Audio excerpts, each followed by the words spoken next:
أعوذ بالله من الشيطان الرجيم بسم الله الرحمن الرحيم ألف لام ميم الله لا إله إلا هو الحي القيوم الف لام میم ان کو حروف مقطعات کہتے ہیں۔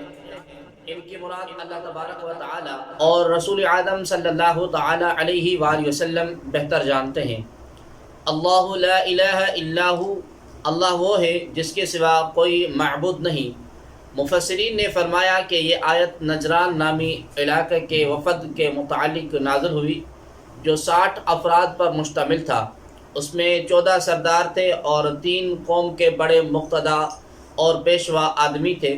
ان تینوں سے ایک ابو حارثہ بن علقمہ تھا جو عیسائیوں کے تمام علماء اور پادریوں کا پیشوائے اعظم تھا۔ عیسائی حکمران بھی اس کی عزت کرتے تھے۔ یہ تمام لوگ عمدہ اور قیمتی لباس پہن کر بڑی شان اور شوکت سے حضور عالم نور مجسم صلی اللہ تعالی علیہ وآلہ وسلم سے مناظرہ کرنے کے ارادے سے آئے۔ جب یہ مسجد نبوی شریف میں داخل ہوئے تو حضور اقدس نور مجسم صلی اللہ تعالی علیہ وآلہ وسلم اس وقت عصر کی نماز ادا فرما رہے تھے۔ ان لوگوں کی نماز کا وقت بھی آ گیا۔ انہوں نے بھی مسجد شریف میں ہی مشرق یعنی بیت المقدس کی طرف منہ کر کے اپنی نماز شروع کر دی۔ نماز کے بعد نبی اکرم صلی اللہ تعالی علیہ وآلہ وسلم سے گفتگو شروع کی۔ سرکار عالم صلی اللہ علیہ وآلہ وسلم نے فرمایا تم اسلام لے آؤ۔ انہوں نے جواب دیا کہ ہم آپ سے پہلے اسلام لا چکے ہیں۔ سرکار عالم صلی اللہ علیہ وآلہ وسلم نے فرمایا اسلام کا دعویٰ غلط ہے اور تمہارے اسلام کے غلط ہونے کا سبب یہ ہے کہ تم کہتے ہو کہ اللہ عز و جل کی اولاد ہے، نیز تمہارا صلیب کی پوجا کرنا بھی اسلام سے معنی ہے اور تمہارا خنزیر کھانا بھی اسلام کی راہ میں رکاوٹ ہے۔ اس کے جواب میں انہوں نے کہا کہ اگر حضرت عیسیٰ علیہ السلام خدا کے بیٹے نہ ہوں تو بتائیے ان کا باپ کون ہے؟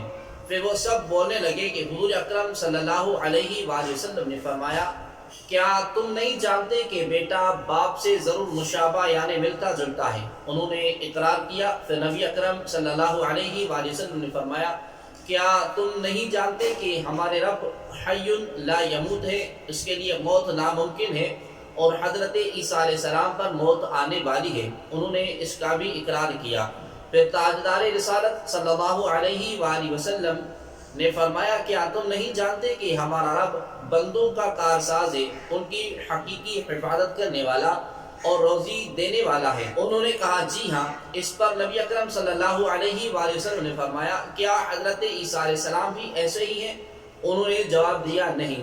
اس پر نبی اکرم صلی اللہ علیہ وآلہ وسلم نے فرمایا کیا تم نہیں جانتے کہ اللہ تبارک و تعالیٰ پر آسمان زمین کی کوئی چیز پوشیدہ نہیں ہے؟ انہوں نے اقرار کیا۔ حضور عالم نور مجسم صلی اللہ تعالی علیہ وآلہ وسلم نے فرمایا کیا حضرت عیسیٰ علیہ السلام کے بتائے بغیر اس میں کچھ جانتے ہیں؟ انہوں نے کہا نہیں۔ رسول اکرم صلی اللہ علیہ وآلہ وسلم نے فرمایا کیا تم نہیں جانتے کہ حضرت عیسیٰ علیہ السلام حمل میں رہے اور پیدا ہونے والوں کی طرح پیدا ہوئے اور بچوں کی طرح انہیں غذا دی گئی اور وہ کھاتے پیتے تھے اور ان میں بھی بشری تقاضے تھے؟ عیسائیوں نے اس کا اقرار کیا۔ اس گفتگو پر حضور اکرم صلی اللہ تعالی علیہ وآلہ وسلم نے ارشاد فرمایا ان تمام چیزوں کے باوجود پھر حضرت عیسیٰ علیہ السلام کیسے خدا ہو سکتے ہیں جیسا کہ تمہارا گمان ہے؟ پھر اس پر سب وہ خاموش رہ گئے اور ان سے کوئی جواب نہ بن سکا۔ اس پر سورہ آل عمران کی شروع سے لے کر تقریباً 80 آیتیں نازل ہوئیں۔ اس واقعے سے معلوم ہوا کہ صحیح عقائد کو ثابت کرنے اور ان کے دفاع کے لیے مناظرہ کرنا سنت ہے۔ اس آیت میں اللہ تبارک و تعالیٰ کی 2 صفات حی اور قیوم کا بیان ہے۔ اللہ تبارک و تعالیٰ کی صفات میں حی دائم اور باقی کے معنی میں ہے، یعنی اس کا معنی ہے کہ ایسا ہمیشہ رہنے والا جس کی موت ممکن نہ ہو، جبکہ قیوم وہ ہے کہ قائم بذات یعنی بغیر کسی دوسرے کی محتاجی اور تصرف کے خود قائم ہو اور مخلوق کی دنیا اور آخرت کی زندگی کی حاجتوں کی تدبیر فرمائے۔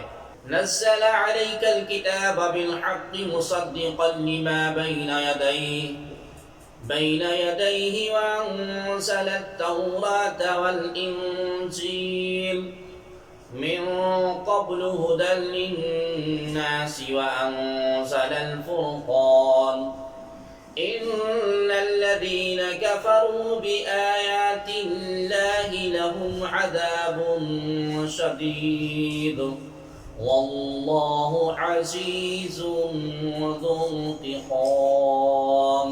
یعنی اس نے تم پر سچی کتاب اتاری جو پہلی کتابوں کی تصدیق کرتی ہے، اور اس نے اس سے پہلے تورات اور انجیل نازل فرمائی، لوگوں کو ہدایت دیتی، اور اللہ نے حق اور باطل میں فرق اتارا. بے شک وہ لوگ جنہوں نے اللہ کی آیتوں کا انکار کیا ان کے لیے سخت عذاب ہے، اور اللہ غالب بدلہ لینے والا ہے. مصدقا لما بین یدیہ، اپنے سے پہلے کی کتابوں کی تصدیق کرتی ہے. اس سے معلوم ہوا کہ قرآن پاک کے بعد کوئی کتاب آنے والی نہیں، اور نہ کوئی نیا نبی تشریف لانے والا ہے، کیونکہ قرآن مجید نے گزشتہ کتابوں کی تصدیق کی ہے، بعد میں نہ کسی کتاب کے آنے کا تذکرہ کیا اور نہ اس کی بشارت دی. جبکہ قرآن پاک کو چونکہ تورات اور انجیل کے بعد آنا تھا، اس لیے ان کتابوں میں قرآن کی بشارت پہلے سے دے دی گئی. ان اللہ لا یخفى علیہ شیء فی الارض ولا فی السماء، بے شک اللہ پر کوئی چیز پوشیدہ نہیں، نہ زمین میں اور نہ ہی آسمان میں. ان اللہ لا یخفى علیہ شیء، بے شک اللہ پر کوئی چیز پوشیدہ نہیں. آسمان اور زمین کی ہر چیز ہر وقت تمام تر تفصیلات کے ساتھ بغیر کسی کی تعلیم اور خبر کے جاننا اللہ تبارک و تعالیٰ کی صفت ہے. یہ وصف کسی بندے میں نہیں، کیونکہ مخلوق کو جو علم ہے وہ اللہ تبارک و تعالیٰ کے بتانے سے ہے، اور وہ بھی متناہی اور قابل فنا ہے. یعنی اس کی کوئی نہ کوئی انتہا ہے، اور وہ ختم بھی ہو سکتا ہے. نیز وہ تب سے ہے جب سے اللہ تبارک و تعالیٰ نے بتایا، اور تب تک ہے جب تک اللہ تبارک و تعالیٰ عز و جل چاہے. ایسے علم کو علم عطائی کہتے ہیں، جیسے اللہ تبارک و تعالیٰ نے حضرت ابراہیم علیہ السلام کے متعلق ارشاد فرمایا، وَقَذَلِكَ نُرِي إِبْرَاهِيمَ مَلَكُوتَ السَّمَاوَاتِ وَالْأَرْضِ، اور ہم یوں ہی ابراہیم علیہ السلام کو آسمانوں اور زمین کی بادشاہی دکھاتے ہیں. اس آیت میں حضرت ابراہیم علیہ السلام کو مشاہدہ ارض و سما کے ذریعے علم عطا کیے جانے کا ذکر ہے. هُوَ الَّذِي يُصَوِّرُكُمْ فِي الْأَرْحَامِ كَيْفَ يَشَاءُ لَا إِلَٰهَ إِلَّا هُوَ الْعَزِيزُ الْحَكِيمُ. وہی ہے جو ماؤں کے پیٹوں میں جیسی چاہتا ہے تمہاری صورت بناتا ہے، اس کے سوا کوئی معبود نہیں، وہ زبردست ہے، حکمت والا ہے. هُوَ الَّذِي يُصَوِّرُكُمْ فِي الْأَرْحَامِ، وہی ہے جو ماؤں کے پیٹوں میں تمہاری صورت بناتا ہے. ایک بے قدر چیز کو انسانی شکل میں ڈھال دینا، اسے مرد اور عورت، گورا یا کالا، خوبصورت یا بدصورت بنانا اللہ تبارک و تعالیٰ کی قدرت سے ہے.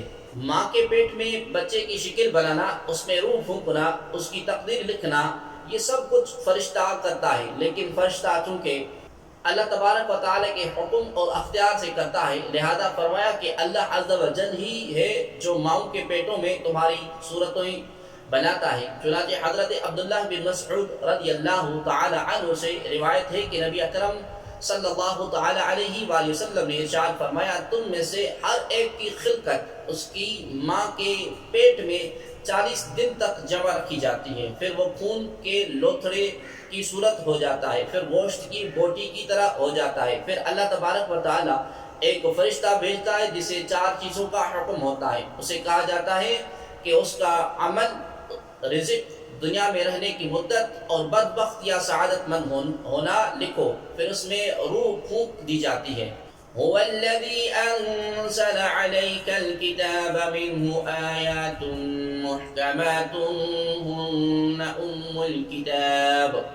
الْكِتَابِ وَأُخَرُ مُتَشَابِهَاتٌ فَأَمَّا الَّذِينَ فِي قُلُوبِهِمْ زَيْغٌ فَيَتَّبِعُونَ مَا تَشَابَهَ مِنْهُ ابْتِغَاءَ منه ابتغاء الفتنة وابتغاء تعويله وما يعلم تعويله إلا الله والراسخون في العلم يقولون آمنا به كل من عند ربنا وما يذكر إلا أولو الألباب. یعنی وہی ہے جس نے تم پر یہ کتاب اتاری، اس کی کچھ آیتیں صاف معنی رکھتی ہیں، وہ کتاب کی اصل ہیں، اور دوسری وہ ہیں جن کے معنی میں اشتباہ ہے۔ تو وہ لوگ جن کے دلوں میں ٹیڑھا پن ہے، وہ لوگوں میں فتنہ پھیلانے کی غرض سے اور ان آیات کا غلط معنی تلاش کرنے کے لیے ان متشابہ آیتوں کے پیچھے پڑتے ہیں، حالانکہ ان کا صحیح مطلب اللہ ہی کو معلوم ہے۔ اور پختہ علم والے کہتے ہیں کہ ہم اس پر ایمان لائے، یہ سب ہمارے رب کی طرف سے ہے، اور عقل والے ہی نصیحت مانتے ہیں۔ آیات محکمات، صاف معنی رکھنے والی آیتیں۔ قرآن پاک میں دو طرح کی آیتیں ہیں۔ محکم، نمبر ایک محکم یعنی جن کے معنی میں کوئی اشتباہ نہیں بلکہ قرآن سمجھنے کی اہلیت رکھنے والے کو آسانی سے سمجھ آ جاتے ہیں۔ نمبر دو متشابہ یعنی وہ آیات جن کے ظاہری معنی یا تو سمجھ ہی نہیں آتے، جیسے کہ حروف مقطعات، یعنی بعض صورتوں کے شروع میں آنے والے حروف، جیسے سورہ بقرہ کے شروع میں الف لام میم ہے۔ اور متشابہ وہ جس کے ظاہری معنی سمجھ تو آتے ہیں لیکن وہ مراد نہیں ہوتے، جیسے اللہ تبارک و تعالی کے ید یعنی ہاتھ اور وجہ یعنی چہرے والی آیات، ان کے ظاہری معنی معلوم تو ہے لیکن مراد نہیں، جبکہ ان کی حقیقی مراد اور معنی میں کئی احتمال ہو سکتے ہیں، اور ان میں سے کون سا معنی اللہ تبارک و تعالیٰ کی مراد ہے یہ اللہ علیم ہی جانتا ہے، یا وہ جسے اللہ تبارک و تعالیٰ اس کا علم دے۔ پہلی قسم یعنی محکم کے بارے میں فرمایا کہ یہ کتاب کی اصل ہے، یعنی احکام شرعیہ میں ان کی طرف رجوع کیا جاتا ہے، اور حلال اور حرام میں انہی پر عمل کیا جاتا ہے۔ الذین فی قلوبہم زیغ، وہ لوگ جن کے دلوں میں ٹیڑھا پن ہے۔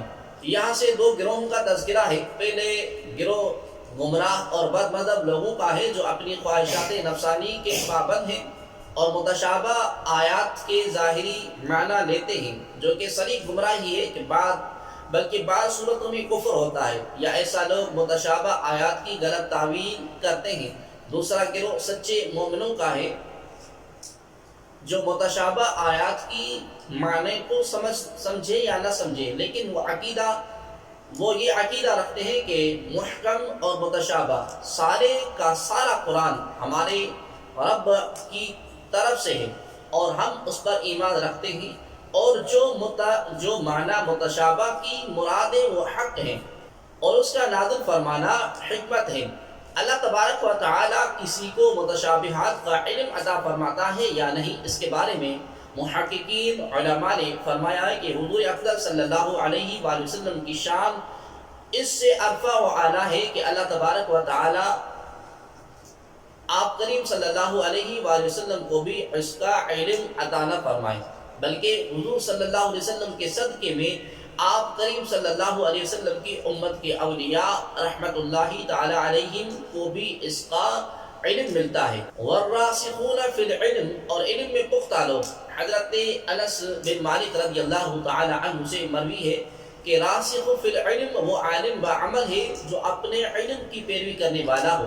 مفسرین کا ایک قول یہ ہے کہ راسخ فی العلم وہ ہیں جن میں یہ چار صفتیں ہوں۔ نمبر ایک اللہ تبارک و تعالی کا تقوی، نمبر دو لوگوں کے ساتھ تواضع، نمبر تین دنیا سے زہد، نمبر چار نفس سے مجاہدہ۔ حضرت عبداللہ بن عباس رضی اللہ تعالی عنہ فرماتے تھے کہ میں راسخین فی العلم سے ہوں، اور حضرت مجاہد رحمت اللہ تعالی نے فرماتے ہیں کہ میں بھی ان میں سے ہوں جو متشابہ کی تعویل جانتے ہیں۔ اولو الالباب، عقل والے۔ ارشاد فرمایا کہ عقل والے ہی نصیحت مانتے ہیں، جس سے معلوم ہوا کہ عقل بہت بڑی فضیلت اور خوبی ہے۔ عقل کے ذریعے ہدایت اور نصیحت ملتی ہے، لیکن یہ یاد رہے کہ جس عقل سے ہدایت نہ ملے وہ بدترین حماقت ہے۔ جیسے طاقت اچھی چیز ہے لیکن جو طاقت ظلم کے لیے استعمال ہو وہ کمزوری سے بھی بدتر ہے۔ ربنا لا تزغ قلوبنا بعد إذ هديتنا وهب لنا من لدنك رحمة إنك أنت الوهاب۔ اے ہمارے رب، تو نے ہمیں ہدایت عطا فرمائی، اس کے بعد ہمارے دلوں کو ٹیڑھا نہ کر اور ہمیں اپنے پاس سے رحمت عطا فرما، بے شک تو بڑا عطا فرمانے والا ہے۔ ربنا لا تزغ قلوبنا، اے ہمارے رب ہمارے دلوں کو ٹیڑھا نہ کر۔ ہدایت ملنا بہت بڑی چیز ہے، لیکن اس کا فائدہ تبھی ہے جب یہ باقی بھی رہے۔ اگر ساری زندگی کوئی ہدایت پر رہے لیکن مرتے وقت ہدایت چھن جائے تو ایسی ہدایت کا کوئی فائدہ نہیں۔ حضرت سعد بن سعد رضی اللہ تعالی عنہ سے روایت ہے کہ رسول اعظم صلی اللہ علیہ وآلہ وسلم نے ارشاد فرمایا، انما الاعمال بالخواتیم، اعمال کا دار و مدار خاتمے پر ہے، اس لیے بڑے سے بڑا مومن بھی اپنے خاتمے کے بارے میں خوف کرتا ہے اور لمحہ بھر کے لیے بھی برے خاتمے سے بے خوف نہ ہو۔ اس آیت مبارکہ کا بکثرت پڑھتے رہنا، یعنی یہ دعا مانگتے رہنا بھی خاتمہ بالخیر کے لیے مفید ہے۔ ربنا انك جامع الناس ليوم لا ريب فيه ان اللہ لا يخلف المیعاد۔ کہ ہمارے رب، بے شک تو سب لوگوں کو اس دن جمع کرنے والا ہے جس میں کوئی شبہ نہیں، بے شک اللہ وعدہ خلافی نہیں کرتا۔ ان اللہ لا يخلف المیعاد، بے شک اللہ تبارک و تعالی وعدہ خلافی نہیں کرتا۔ اللہ تبارک و تعالی جھوٹ سے پاک ہے، لہذا وعدہ خلافی نہیں فرماتا۔ اللہ تبارک و تعالیٰ کی طرف جھوٹ بولنے کی نسبت قطعی کفر ہے، اور یہ کہنا کہ جھوٹ بول سکتا ہے یہ بھی کفر ہے۔ تفصیل کے لیے فتاوی رضویہ کی جلد نمبر 15 میں موجود اعلیٰ حضرت عظیم البرکت مجدد الدین و ملت الشاہ سیدی امام احمد رضا خان فاضل بریلوی رحمۃ اللہ تعالی علیہ کی کتاب سبحان الصبوح عن کذب عیب مقبوح، یعنی جھوٹ جیسے بدترین عیب سے اللہ تبارک و تعالیٰ کے پاک ہونے کا بیان، اور دامانی باغ سبحان الصبوح، یعنی سبحان الصبوح کے باغ کا دامن کا مطالعہ فرمائیں۔